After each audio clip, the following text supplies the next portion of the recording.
सुप्रभात प्यारे बच्चों, मैं आशा करती हूँ कि आप सभी कुशल पूर्वक होंगे। मैं आपकी हिंदी की अध्यापिका प्रेमचंद मेमोरियल पब्लिक स्कूल से 5वीं कक्षा में आपका स्वागत करती हूँ। बच्चों, आज हम आपकी हिंदी व्याकरण पुस्तक मंथन का पाठ 7 पढ़ेंगे, जो पृष्ठ नंबर 29 पर है। अपनी हिंदी व्याकरण की पुस्तक निकालिए और पृष्ठ नंबर 29 पर आइए। पाठ 7 वचन। शब्दों के जिस रूप से उनकी संख्या का बोध होता है उन्हें हम वचन कहते हैं। चित्रों को देखिए व वाक्यों को पढ़िए। चाबी मुझे दे दो, चाबियां मुझे दे दो। लड़की पत्र लिख रही है, लड़कियां पत्र लिख रही हैं। बच्चों, उपयुक्त वाक्यों में आपने देखा कि चाबी और लड़की शब्द एक के लिए तथा चाबियां और लड़कियां शब्द एक से अधिक के लिए प्रयोग किए गए हैं। इन्हें ही वचन कहते हैं। परिभाषा। संज्ञा शब्द के जिस रूप से उसके एक या अनेक होने का बोध होता है उसे वचन कहते हैं। बच्चों, इन चित्रों के नीचे ये जो वाक्य लिखे हैं, इनमें ये जो काले मोटे शब्द लिखे हुए हैं, इनसे इन चित्रों की संख्या का बोध होता है। पता चल रहा है कि चाबी संख्या में एक है और चाबियां संख्या में एक से ज्यादा हैं।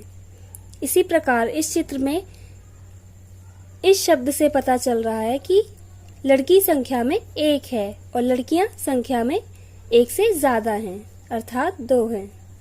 इन वाक्यों में आए चाबी लड़की, चाबियां लड़कियां शब्दों से इनकी संख्या का बोध हो रहा है। इनसे पता चल रहा है कि संख्या में कितने हैं। इन्हें ही वचन कहते हैं। यह वचन की परिभाषा है। संज्ञा शब्द के जिस रूप से उनके एक या अनेक होने का बोध होता है उसे वचन कहते हैं। वचन के भेद। वचन के 2 भेद होते हैं। पहला एक वचन, दूसरा बहुवचन। वचन के भेद। वचन के 2 भेद होते हैं। पहला एक वचन, दूसरा बहुवचन। पहला एक वचन। संज्ञा या सर्वनाम शब्द के जिस रूप से उसके एक होने का बोध होता है उसे एक वचन कहते हैं, जैसे तितली, मुर्गी, तोता। दूसरा बहुवचन। संज्ञा या सर्वनाम शब्द के जिस रूप से उसके एक से अधिक होने का बोध होता है उसे बहुवचन कहते हैं, जैसे तितलियां, मुर्गियां, तोते। बच्चों, वचन के 2 भेद होते हैं, एक वचन और बहुवचन। संज्ञा या सर्वनाम शब्द के जिस रूप से उनके संख्या में एक होने का बोध होता है उसे एक वचन कहते हैं, जैसे तितली, मुर्गी, तोता, किताब, पेंसिल आदि। संज्ञा या सर्वनाम शब्द के जिस रूप से उसके संख्या में एक से अधिक होने का बोध होता है उसे बहुवचन कहते हैं, जैसे तितलियां, मुर्गियां, तोते, पेंसिलें, किताबें आदि। बच्चों, पृष्ठ नंबर 30 पर आइए। एक वचन से बहुवचन बनाने के कुछ नियम इस प्रकार हैं। पहला, पुल्लिंग शब्दों के अंत में आए आ को ए में बदलकर बहुवचन बनाए जाते हैं। एक वचन, बहुवचन। चेहरा, चेहरे, घोंसला, घोंसले, खिलौना, खिलौने, पौधा, पौधे, लड़का, लड़के। एक वचन, बहुवचन। पत्ता, पत्ते, बगीचा, बगीचे, ताला, ताले, रुपया, रुपए, मोटा, मोटे। बच्चों, एक वचन शब्दों को बहुवचन में बदलने के नियम कुछ इस प्रकार हैं। पहला नियम है, पुल्लिंग शब्दों के अंत में आए आ को हम ए में बदलकर एक वचन शब्दों को बहुवचन बना सकते हैं। जैसा कि आप यहाँ देख सकते हैं, ये सारे एक वचन हैं और ये सारे बहुवचन हैं। चेहरा शब्द के अंत में अ की मात्रा आई है, आ आया है। इसको बहुवचन बनाने के लिए हमने आ को ए में परिवर्तित कर दिया है। ओके। इसी प्रकार दूसरा उदाहरण देखिए। ये घोंसला शब्द है, इसमें अंत में आ आया है। आ को हमने ए में परिवर्तित कर दिया है, तब ये क्या शब्द बना है? घोंसले। ओके, इसी प्रकार ये अन्य शब्द हैं। ओके, अब हम दूसरा नियम पढ़ते हैं। दूसरा, स्त्रीलिंग शब्द के अंत में आए आ के बाद ए जोड़कर बहुवचन बनाए जाते हैं। एक वचन, बहुवचन। शाखा, शाखाएं। कविता, कविताएं। कक्षा, कक्षाएं। हवा, हवाएं। शिला, शिलाएं। एक वचन, बहुवचन। भाषा, भाषाएं। माता, माताएं। कथा, कथाएं। बालिका, बालिकाएं। कला, कलाएं। शब्द के अंत में आए आ के बाद हम ए जोड़कर बहुवचन शब्द बना सकते हैं। जैसा कि आप यहाँ देख सकते हैं, इन सभी शब्दों के अंत में आ आया है, जैसा कि आप यहाँ देख रहे हैं। ठीक है, इस आ के बाद हमने ए जोड़ दिया है, तो ये क्या बन गए हैं? ये सभी शब्द बहुवचन बन गए हैं। ओके, तीसरा, स्त्रीलिंग शब्दों के अंत में आए अ को ए में बदलकर बहुवचन बनाए जाते हैं। एक वचन, बहुवचन। पलक, पलकें। याद, यादें। दुकान, दुकानें। दीवार, दीवारें। आँख, आँखें। एक वचन, बहुवचन।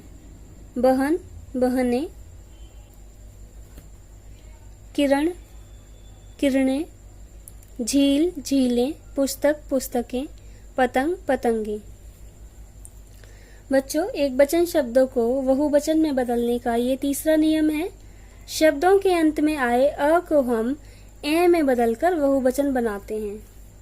जैसा कि आप यहाँ देख सकते हैं, इन शब्दों के अंत में अ है, ये छोटा अ है। इन शब्दों के अंत में हमने ए जोड़कर इन्हें बहुवचन बनाया है। जैसा कि आप यहाँ देख रहे हैं, पलक, पलकें, ये ए की मात्रा है और इस पे अंक की बिंदी है, तो ये क्या बना है? ए। जैसे पलकें, यादें, दुकानें आदि। चौथा, स्त्रीलिंग शब्दों के अंत में ई और ई को इया में बदलकर बहुवचन बनाए जाते हैं। एक वचन, बहुवचन। कहानी, कहानियाँ। मिठाई, मिठाइयाँ। मूर्ति, मूर्तियाँ।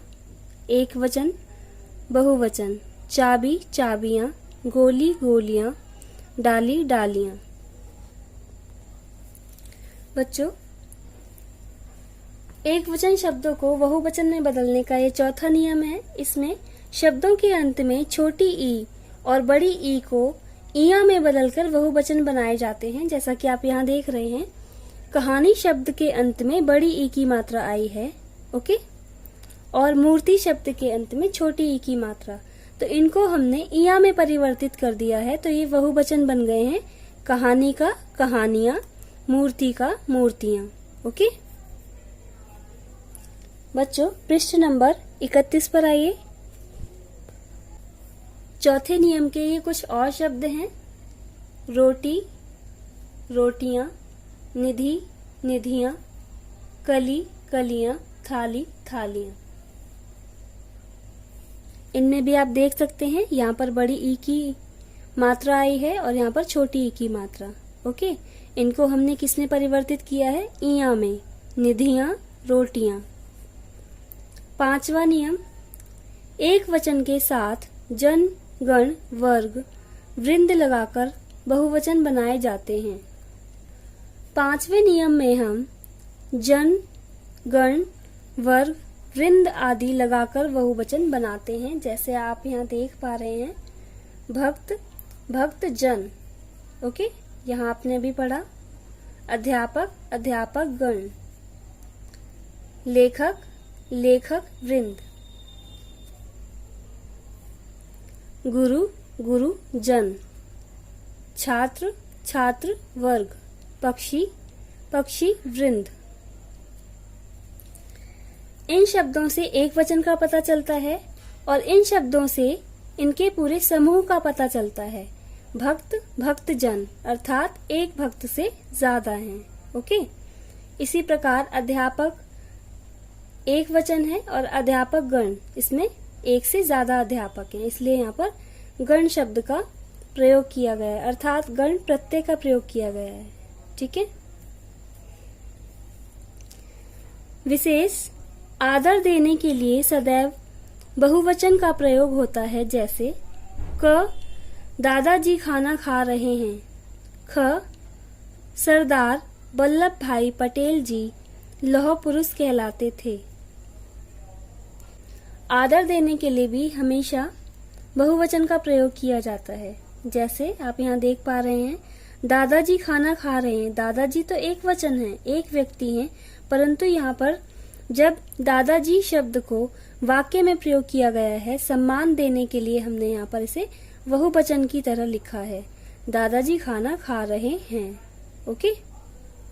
संबंध बताने वाले शब्द दोनों वचनों में प्राय एक से रहते हैं, जैसे दादा, नाना, मामा, चाचा आदि। जब वाक्यों में संज्ञा या सर्वनाम शब्दों द्वारा संबंध बताया जाता है तब दोनों ही वचनों में ये समान रहते हैं। एक वचन में भी हम दादा लिखेंगे और बहुवचन में हम दादा ही लिखेंगे। ओके। कुछ शब्द सदैव बहुवचन में ही प्रयोग होते हैं, जैसे हस्ताक्षर, प्राण, आंसू आदि।